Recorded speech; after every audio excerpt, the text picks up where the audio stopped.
Between the late 1800s and 1929, there were a number of breakthroughs that ended up being suppressed that had to do with creating very high voltage VHV systems so that you could create a vector into what's now been called the zero-point energy field. When Nikola Tesla died, this information that he had, which allowed for a car to run out of the ambient energy, was in documents confiscated by the FBI. And I have a Department of Defense document demanding that the FBI turn these over to the DoD. The FBI refused. By 1928 and 29, T. Townsend Brown, as well as the Koloski-Frost experiment in physics in Germany, had determined that VHV, very high voltage systems, done in a certain resonant field could result in so-called electromagnetic effect, the lifter effect that has been described, which you see in UFOs. They also can create what's called a space-time bubble around an object so that you can correct for 1G. This is how these objects are traveling at multiples of what any aerodynamic physics would describe, and can make right-hand turns without killing the occupants. Around this same time, there was, in the 1940s and the late 1930s, a number of UFO sightings. This included the so-called Foo Fighters. Yes, it's a famous rock group. However, the Foo Fighters took their name from the reports of these objects seen in the theater of World War II that were flying around our aircraft. We thought it was a secret weapon of the Nazis. The Nazis thought it was a secret weapon of ours.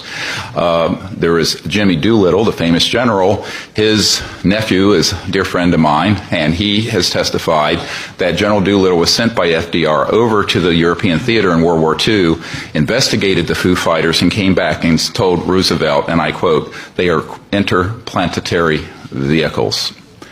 So by then, there began a classified program and which was augmented further by events, as mentioned, in 1941, and then, of course, the famous Roswell event. Those events led to, as Philip Corso describes, a reverse engineering program. As you all know from the famous Wilbur Smith document of 1951 from Canada, it talks about that flying saucers exist, but there's a high-level team headed up by Dr. Vannevar Bush that is studying the, quote, modus operandi of these vehicles. In October of 1954, a key date I want the committee to remember, we have actionable intelligence from someone who has worked in the National Security Agency, and it's been in the vault. All of this went deep black because they figured out, at that point, gravity control. So since 1954, October of that year, we have not needed rockets, jets, internal combustion engines, and surface roadways between cities. I say this with authority that this is the case.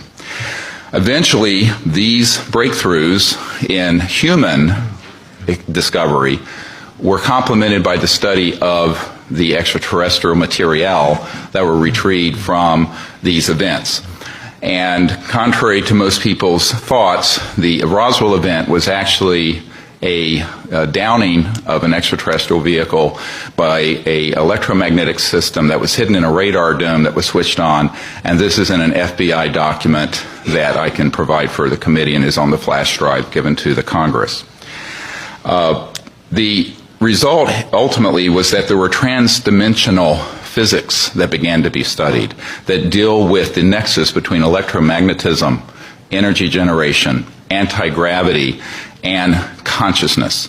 And we have discovered that there is a nexus, and that, in fact, there are electromagnetic systems that have been developed that can interface directly with what we call coherent thought, the same way that you can interface with a system with lasers, which is coherent light, where you sync up all the wavelengths.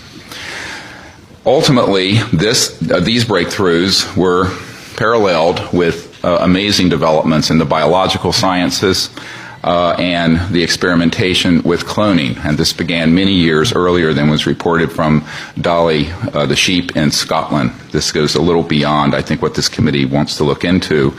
However, you need to understand that the technologies that we have, and we were discussing, are not theoretical. We have actionable intelligence that any committee in Congress or executive action can find regarding current operations. And I just want to go through a list of them very quickly of these facilities and corporations for which we have witnesses who can be subpoenaed by the committees of the Congress. This was developed at the request of Congressman Christopher Cox of Orange County, with whom I met, and was later further developed for the briefing that we put together for President Obama.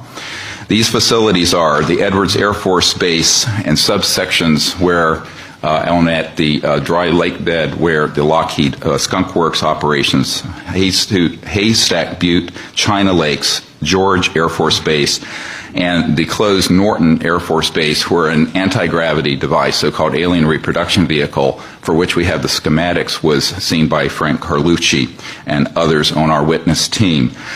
Tabletop Mountain and Blackjack Control. The aerospace facilities there are the Northrop Anthill Facility, Tejon Ranch, the McDonnell Douglas Llano Plant, Lockheed Martin Hellendale Plant, and the Phillips Lab.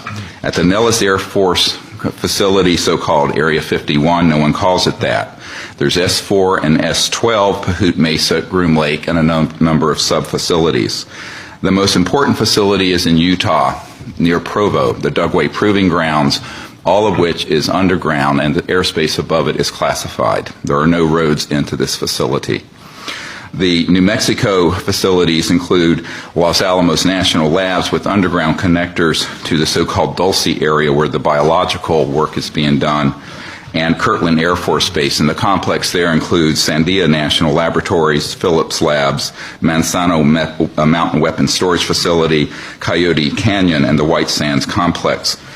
In Arizona, near Fort Huachuca, which is Army Intelligence Headquarters, there is a UGB underground base where one of our witnesses, who will testify, worked on 9 separate extraterrestrial vehicles that had been down through advanced electromagnetic pulse weapons, and there are several different species of extraterrestrial biologicals stored at that facility.